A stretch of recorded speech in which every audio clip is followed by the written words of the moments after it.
들어보셨나 모르겠는데요. 남자들만 한번 따라서 해주세요. 주목 좀 한번 줘주시고. 주목 좀. 아내를 이길 수 없다. 크게. 시작. 이기지 않는다. 이기고 싶지 않다. 네, 내리세요.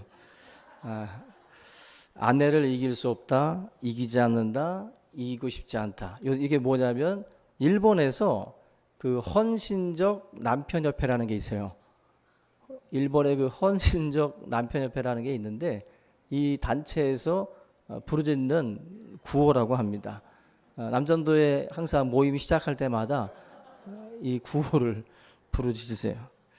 그 이 협회는 그 부부관계 이제 회복을 목적으로 해서 모여진 그 단체인데 회원 수도 뭐 상당히 많다 그래요. 많은 그 남편들이 이 단체에 가입을 해서 가정의 그 회복을 위해서 나름대로 이제 노력들을 많이들 하고 있다 그래요. 일본에서 요즘에 유행하는 게 뭐냐면은 황혼이혼이라고 그래요. 황혼이혼.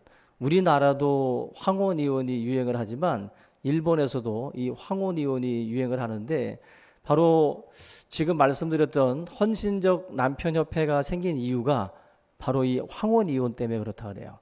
일본에서는 그 만약에 남편이 그 연금을 받는 그 상황에서 이혼을 하게 되면 그게 남편에게 50%, 이혼하는 아내한테 50%가 간대요. 그게 법이 어떻게 돼가지고 지금 황혼이혼이 아주 그냥 대단하답니다. 갈라서면 50%가 오는 거니까 여자분들이 지금 젊은 세월 누르고 눌렀다가 때가 됐다 싶어가지고 지금 그 황혼이혼이라고 하는 것을 그렇게 많이들 한다는 거죠. 왜냐하면 그 소유가 그 정도가 생기게 되면 독립을 해도 충분히 먹고 살 수가 있으니까 자신감 있게 이제 헤어진다라는 겁니다. 이걸 막기 위해서 생긴 단체가 헌신적 남편협회라는 거예요. 그래서 이 사람들이 모여가지고 어떻게 하면은 아내의 마음을 돌릴까? 어떻게 하면 이 아내의 마음을 기쁘게 할까? 그래서 이분들이 외치는 말이 뭐 고마워, 사랑해, 미안해. 이 세 단어가 제일 중요한 핵심 단어라고 그래요. 고마워, 따라서 하세요, 남자들. 고마워, 사랑해, 미안해. 이게 참 안 나오는 말 아닙니까, 남자들이? 죽으면 죽었지, 미안하다는 말 안 하고. 그죠? 이런 말 잘 안 쓰는데, 고마워, 미안해, 사랑해. 요 말을 습관적으로 쓰자.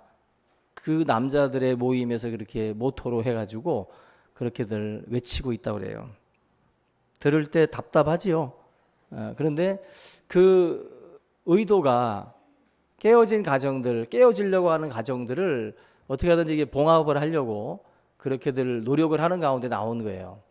그 남편의 손이 닿기만 해도 두드러기가 생기고 뭔가 남편과 같이 집안에만 있어도 소화불량이 생기는 그러한 여인들이 그렇게 많답니다. 그 한마디로 일본에서 지금 우리가 볼 때는 일본은 그냥 여자들이 모시모시 하면서 뭐예요 그거 아주 부드럽잖아요 일본 여자들. 그런데도 아니에요. 속에 칼이 있다는 거예요. 칼을 품고 살다가 때가 되니까 그 칼을 이제 꺼내는 거예요. 그 젖은 낙엽이라고 들어보셨죠? 지금 일본의 남편들은 젖은 낙엽이랍니다. 젖은 낙엽은 뒷굽에 붙어가지고 안 떨어지잖아요. 그죠? 이 남편들이 지금 아내하고 어떻게 하든지 안 떨어지려고 젖은 낙엽이 돼가지고 철썩 붙어 있답니다, 지금. 근데 일본 여자들이 가차없이 휘둘러가지고 떨어뜨리네요.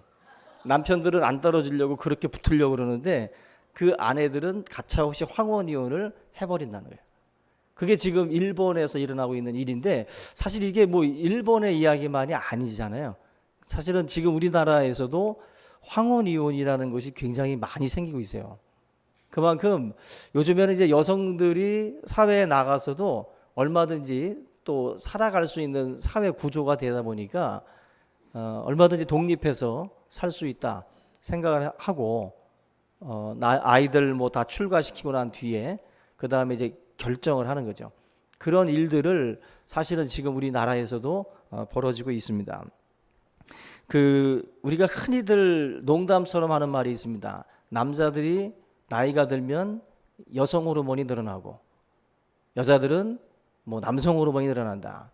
근데 여성 호르몬 중에 뭐 에스트로겐이라고 하는 그 호르몬이 있는데 그게 많을수록 굉장히 순종적이고 여성적이고 그렇게 부드럽답니다.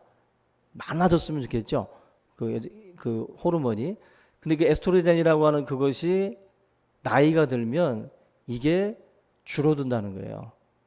이게 무슨 현상이 나타나냐면은 젊을 때는 남편의 투정이나 그 땡깡을 그냥 다 참고 견디셨는데 나이가 들면서 그 에스트로겐이라는 게 줄어들면 그걸 못 참는답니다. 그 여자분들이. 그래서 결국에 나이가 드시는 상황이 오면 서로 부부간에 그렇게 아내가 순종적이었던 아내들이 이제 50, 60 되면서 팔뚝도 굵어지시잖아요, 엄마들이. 그리고 남편들은 팔뚝이 얇아져가고 이 호르몬의 이게 역전이 벌어지면서 사실은 그때부터 이제 못 참는 거예요. 남편의 그러한 어떤 그 젊었을 때의 그 고집이나 그때의 그 모든 것들 받아줬던 부분들이 나이가 들면서 그게 안 받아들여진다는 거죠. 그러면서 결국 관계가 상당히 이제 복잡해지는 겁니다. 거기에서 상당히 많은 문제들이 발생을 하고 있다고 그러는 거예요. 나이가 들면 여자분들이 성격이 강해져요. 정말. 그리고 제가 경험하는 것도 그래요. 저도 이제 교회 안에 있는 분들을 많이 뵈니까 그 남자 성도님들하고 어디를 가봐도요. 그렇고요. 심지어 목사님들도 마찬가지예요. 제가 성지순례를 그때 한번 갔었잖아요. 그때 저는 아직도 독립심이 강해요. 독립심이 강해서 제가 아내가 뭐 챙겨주고 이런 걸 저는 별로 그렇게 안 좋아합니다. 내가 알아서 하니까 냅둬. 그냥 알아서 내가 챙기고 알아서 그냥 가방 대충 챙기고 갔다가 뭐가 없거든요. 저는 남편이 챙기니까 뭐가 없어요. 갔다가. 근데 성지순례를 갔을 때도 그 이제 한 50대 후반 60대 되신 목사님들 부부들이 같이 갔는데 이해할 수가 없는 게 제가 그렇게 그 존경하고 그렇게 권위 있고 그렇게 묵직했던 목사님들이 그냥 아내들이 이렇게 그냥 한마디로 이제 얼굴에다 선크림을 발라주는데 이러고 대고 있더라고.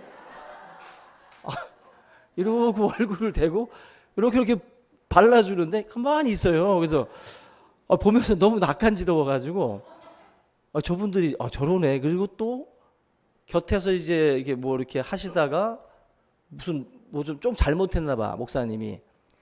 사모님들이 쥐잡듯이 잡아요. 정말 쥐잡듯이 잡아. 그래서 뭐라고 좀 큰 소리를 치면은 목사님들이 꼬리를 이렇게 내리고 또 이렇게 순종적으로 또 이렇게 행동을 하셔요. 그래서 이거 보면서 저게 내 미래의 모습인가 싶기도 하고. 근데 우리 교회 안에서도 어르신들 가만히 보세요. 나이가 이제 점점 들어가시면 남전도회 분들은 굉장히 이렇게 부드러워지십니다.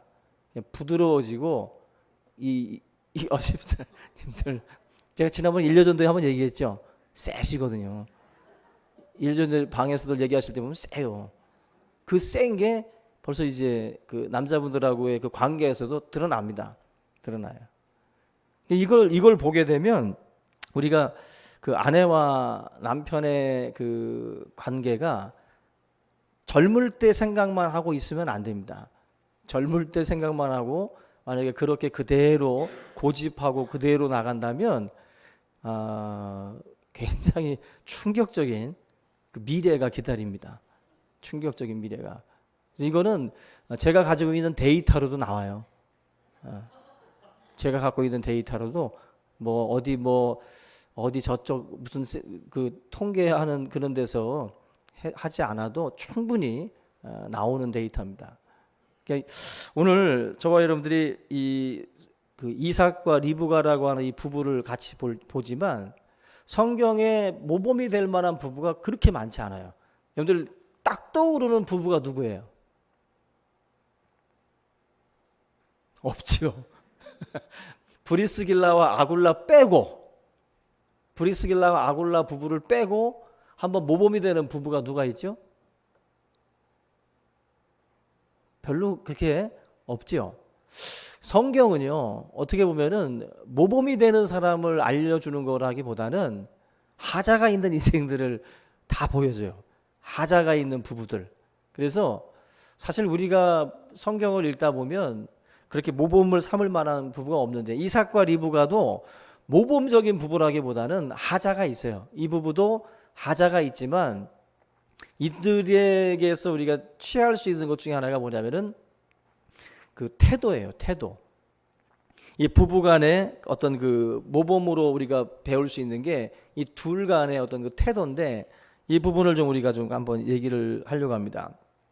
창세기 24장 같은 경우는 이제 혼인장이에요. 리브가와 이삭이 혼인하는 그러한 그 내용인데, 그 리브가를 맞이하게 되는 그 과정이 이제 그려져 있습니다. 근데 이 내용을 보다 보면 우리가 생각하는 것처럼 남자와 여자가 만난다라는 게 사랑의 어떤 그 문제만이 아니라는 걸 아셔야 돼요. 우리는 A와 B가 만나게 되면 사랑이라고 하는 것이 굉장히 중요한 감정으로 생각을 많이 하는데, 우리가 이 이삭과 리브가를 보면서 놓치지 말아야 될 것 중에 하나가 뭐냐면은 A와 B가 만난다라고 하는 것은 사랑의 감정이 서로 통했기 때문에 만난다라기보다도 첫 번째로는 하나님의 섭리예요.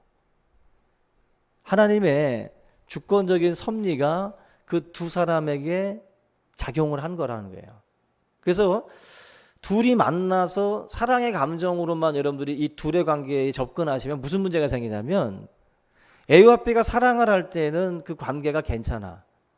근데 사랑의 감정이 조금 식어진다든지 문제가 생기게 되면 금방 또 헤어지려고 하는 생각들을 가질 때가 있어요. 그런데 이삭과 리브가의 이 말씀 속에서 배우는 것처럼 너와 내가 만나서 하나가 된다라고 하는 것은 단순히 사랑의 감정만의 문제가 아니라는 거예요. 하나님의 어떤 그 주권적인 섭리 속에서 이루어진 만남이고 관계라는 게 있어요. 그래서 단순히 여러분들의 그 감정만 가지고 어떤 문제들을 내가 지금 싫어졌으니까 쉽게 헤어지자, 지금 좋으니까 만나자, 단순히 이런 식의 접근만 해서는 안 된다는 거예요. 그래서 여러분들이 누군가를 지금 만나고 교제하고 있다고 한다면 단순히 사랑의 감정 그것만 가지고 생각해서는 안 돼요. 하나님이 무언가 돕는 배필로 누군가를 나에게 하나님께서 주권적으로 하나님이 개입하신 거예요. A와 B만의 문제가 아니라 바로 하나님이라고 하는 그 존재가 내 둘의 이 관계 속에 작용하신 거예요. 이걸 놓치고 자꾸 나와 너만으로 이 관계를 생각을 하시면 결국 우리 감정에 따라서 너무 손바닥 뒤집듯이 우리의 이 모든 것들을 뒤집으려고 할 수 있어요. 오늘 이삭과 리브가도 한번 내용을 보시면 재미난 이야기들이 많이 나오는데, 그 이삭 같은 경우는 리브가를 아내로 삼고 사랑하였다 그랬어요. 그죠? 리브가를 이삭이 뭐 어떤 단체에 들어가서 만남을 갖다가 사랑의 관계가 싹 터가지고 만난 게 아닙니다. 그죠? 종이 리브가를 데리고 왔고 리브가를 이삭이 처음 보는 순간이에요. 근데 이 사람을 아내로 삼은 다음부터 사랑했다 그랬어요. 근데 이게 지금 어디서 이걸 볼 수 있냐면은 우리 어르신들 결혼하신 걸 얘기를 들으면은 이거예요. 얼굴도 모르고, 그죠? 얼굴도 모르고 새신랑을 맞이하시는 그 시절이에요. 예전에 우리 권사님들 얘기 들어보니까 뭐 어르신들끼리 뭐 어느 동네에 이쁜 처자가 있으니까 서로 결혼을 시키는 거죠.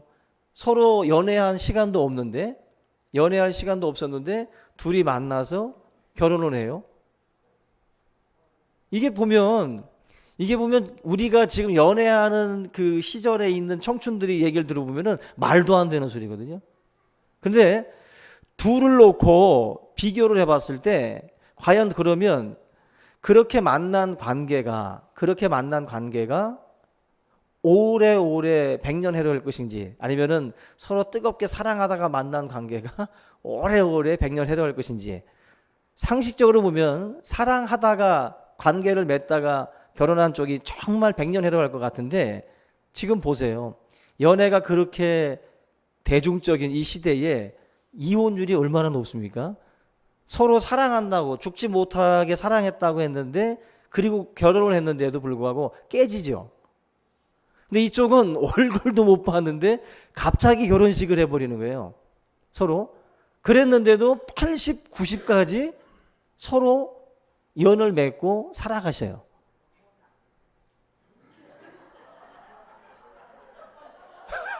(90) 얘기가 나오니까 예, 보세요. 이 둘을 놓고 보면은 상상이 안 가요. 상식적으로 맞지 않는 결론이 나와요. 우리들 생각에는 당연히 사랑의 관계로다가 만난 관계가 오래 가야지 정상인데 그렇지 않아요. 이유가 뭘까요? 성경적인 태도는 아니지만 어르신들이 살아오던 그 시절에는 남편과 아내의 이 관계에 있어서 아내들이 갖는 태도가 있었어요. 그잖아요. 아내로서 어떻게 살아야 되는지 그런 그 태도, 삶의 자세를 이제 배운 거죠. 앞 선배로부터. 그 배운 삶의 태도나 자세가 그렇게 만난 관계임에도 불구하고 유지하게 만드는 힘이 있어요. 유지하게 만드는 힘이. 근데 지금의 청춘들에게 문제는 뭐냐면은 사랑의 감정은 있는데 서로에 대한 태도나 자세에 대한 그 부분에서 많이 문제가 생기는 거예요. 지금 리브가와 이삭의 이 관계는 사실 거기에 있습니다. 둘은 사실 처음 만났어요.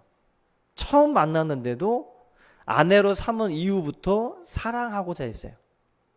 이삭이 리브가를 사랑하고자 했어요. 여러분들 이거는요 결혼에만의 얘기가 아니라 우리 교회 생활도 마찬가지예요. 제가 언젠가 아기를 예로 들었는데 내가 낳은 아기가 어떨 때 보면은 이게 내 아기인가 싶을 때도 있어요. 그런데 이게 내 아기라고 하니까 내 아기인 줄 알고 그때부터 사랑하려고 해요. 그렇죠? 이게 내 아기라고 말을 하니까 그때부터 내 마음에서 사랑하고자 하는 마음이 생겨요.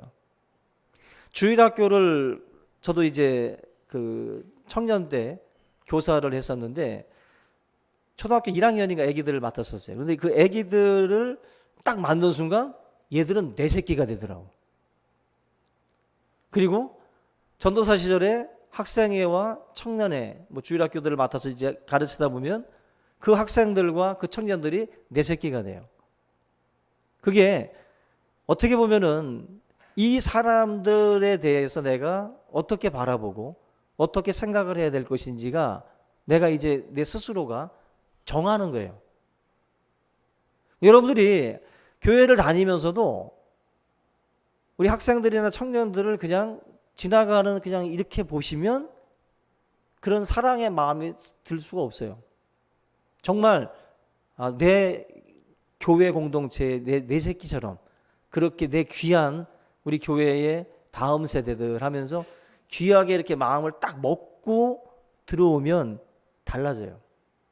이거는 여러분들이 정말 지금 뭐 교사의 역할을 지금 맡고 계신 분들이라면 당연히 이해가 갈 겁니다. 다른 반보다는 내 반이 이뻐요. 당연히. 그게 왜 그러냐면은 내가 임하는 자세가 달라지기 때문에 그래요. 그 태도가 결국 우리의 감정에 대한 이 부분도 끌고 가는 게 있어요. 끌고 가는 게. 이제 결혼이라고 하는 것도 결국 지금 이삭이 리브가를 이제 사랑하고자 했다라는 거예요. 사랑하고자 하니까 그때부터 둘의 관계가 아름다운 관계로 이어져 가요. 그리스도가 교회를 사랑하고, 그죠? 그런 그 관계처럼 남편도 아내를 사랑하라고 예수님께서 말씀을 하죠. 우리 가정 안에서 남편과 아내의 이 관계는 서로에 대한 그 태도와 자세의 문제입니다. 그래서 지금서부터라도 사랑의 감정이라고 하는 것을 가지고 내가 이제 내 아내를 사랑한다, 내 남편을 사랑한다라고 하는 그 마음가짐을 가지고 접근을 하면 달라지게 됩니다. 달라지게 돼요. 이거는 뭐 어떤 그 상식적이진 않은 거지만 그게 실제적으로 그런 삶의 태도를 통해서 바뀔 수 있다라는 거예요. 우리가 그 아내는 성경에 보면 더 연약한 그릇이라고 말씀을 했어요. 그래서 남편들은 그 아내에 대한 그 자세 중에 하나가 사랑해 주는 겁니다. 사랑해 주는 거고, 이 여성은 남편에게 뭐 순종하는 것으로. 순종과 사랑이 같이 가야 이게 맞는 겁니다. 같이 가야. 그 부분이 이루어지면 정말 아름다운 가정의 모습을 우리가 갖추어 나갈 수 있다는 것입니다. 그 농담 중에 여자가 늙어서 필요한 게 있어요. 여자가 늙으면 필요한 게 1번이 뭔가 했더니 돈이랍니다. 2번은 딸, 3번은 건강, 4번은 친구, 5번이 찜질방이라고 그래요. 5번이. 근데 남자가 늙으면 필요한 게 뭔지 아세요? 1번은 아내, 2번은 부인, 3번은 집사람, 4번은 와이프, 5번은 애들 엄마래요. 결국 그 남편들은 늙으면 아내가 옆에 없으면 아주 힘들어진다라는 거예요. 힘들어진다. 그래서 지금 이런 내용들을 보게 되고 이삭의 내용을 보면 딱 일치가 돼요. 뭐냐면은 그 지금 그 24장 67절 마지막 구절에 보면은 이삭이 아내를 삼은 다음에 뭐라고 나와 있냐면은 이삭이 리브가를 인도하여 그의 어머니 사라의 장막으로 드리고 그를 맞이하여 아내로 삼고 사랑하였으니 이삭이 그의 어머니를 장례한 후에 위로를 얻었더라. 어머니를 잃고 나서 상심이 컸었는데 그 상심한 마음을 위로해 줄 수 있다. 다시 말하면은 엄마의 자리, 엄마의 역할을 대신한 사람이 누구냐면은 아내예요. 이삭에 있어서 그 위로가 됐던 사람은 아내였는데 그 아내의 역할이 바로 엄마의 역할과도 같다라는 거예요. 근데 실제적으로 그렇잖아요. 다들 우리 교회 집사님들도 하는 말이 집에 뭐 아들이 셋이면 남편까지 해서 4명의 아들이 있다라고 말을 하잖아요. 그게 맞는 말입니다. 지금 남자들은 보면은 그 나이가 젊으나 늙으나 보면은 다 아이 같은 부분이 있어요. 아이 같은 부분이. 그래서 제가 가끔씩 또 이렇게 이렇게 보면 그 약간 우리들끼리 있을 때는 묵직한데 그 아내랑 있을 때는 작아지는 그런 걸 많이 봅니다. 그게 이상한 거예요. 그런데 실제적으로 보면 요 이삭이 엄마의 어떤 그 자리에 리브가를 넣어놓은 거나 마찬가지예요, 지금. 그러면서 이제 위로를 얻었다는 거예요. 이 말은 아내의 역할은 위로자가 돼야 됩니다. 엄마의 역할이 뭐예요? 엄마의 역할은 사실 위로하는 거예요. 아버지는 막 호되게 뭐 해도 엄마들은 이렇게 품거든요. 제가 아무리 목사래도 제 역할은 약간 혼내는 겁니다. 그리고 엄마가 그래도 좀 품는 거죠. 여자들의 역할이 위로인데 집이라고 하는 곳에 왔을 때 위로가 안 되면 안 되는 거죠. 그래서 오늘 제목이 뭐예요? 그 남자의 집, 남편의 집이 뭡니까? 남편의 집은 아내예요, 아내. 그래서 만약에 아내와의 관계가 냉랭하시면 집이 추운 거예요. 보일러가 꺼진 집이에요, 그 집은. 아내와의 관계가 따뜻하면 보일러가 켜진 집이고. 그래서 남자의 집은, 남편의 집은 아내라는 말이 있어요. 아내라는 말이. 결국 저나 여러분이라는 건 남자인데 저와 남편들이 행복하게 살려면 관계가 따뜻해야 됩니다. 그러려면 서론에 우리가 외쳤던 그 구호를 가슴에 새기고 항상 이기려고 하지 말고 이기고 싶지도 않고 항상 그렇게 우리가 서로를 세워주면 돼요. 서로를 세우고 서로를 존중하고 나가면 결국 위로자가 됩니다. 아내가 위로자가 돼서 이삭이라고 하는 존재를 계속 뭔가 상심했던 사람인데 위로의 어떤 그 품이 돼서 이삭을 품으니까 그 상심했던 마음이 치료받듯이 가정이라고 하는 공동체 안에 들어왔을 때 남편들이 기대하는 것은 바로 이 부분이에요. 이 부분. 그래서 우리 교회 성도님들은 남편의 월급이 아무리 작아도 옆집과는 비교하지 않았으면 좋겠죠. 그죠? 그래서 남편들이 제일 싫어하는 사람이 옆집 남편이라고 그러고 아내들이 제일 싫어하는 사람들이 옆집 아내라고 그래요.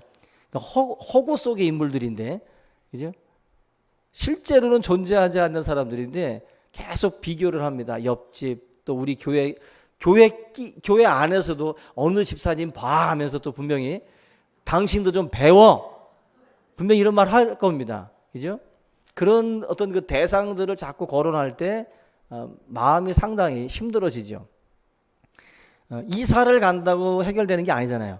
이사를 가도 그 옆집 아저씨는 꼭 있습니다. 그 옆집 아줌마가 꼭 있고 어디를 가도 있어요. 교회도 마찬가지예요. 우리가 비교를 하기 시작을 하면 한도 끝도 없습니다. 그러니까 항상 그 하나님의 말씀대로 서로가 사랑하고 이쪽에서는 순종하고 또 함께 가정을 위해서 지려고 하고 서로 이기려는 싸움을 하면 가정은 깨져요. 항상 하나님의 이 말씀 안에서 참된 그런 가정의 어떤 두 기둥으로서 우리 남편과 아내 되시는 이 두 분의 어떤 그 자리들을 확실하게 우리가 만들어 나갈 수 있기를 주님의 이름으로 부탁을 드립니다. 오늘 이 말씀 함께 우리 붙들고 여러분들 가정을 위해서 함께 우리 기도하는 시간을 갖도록 하겠습니다. 같이 기도합니다.